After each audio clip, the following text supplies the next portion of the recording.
আজকে আমার হাজব্যান্ড এনেছিল বাজার থেকে একটা ড্রাগন ফল, আর এখানে দাদানের জন্য কিছু মিষ্টি, আলু আর আপেল। তো ড্রাগনটা আমার হাতে দিয়ে বলল কাটতে, তো আমরা এটা ফার্স্ট টাইম ট্রাই করব।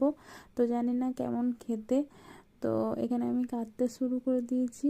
আর ড্রাগনটার দাম নিয়েছিল ওই 200 টাকা মতো।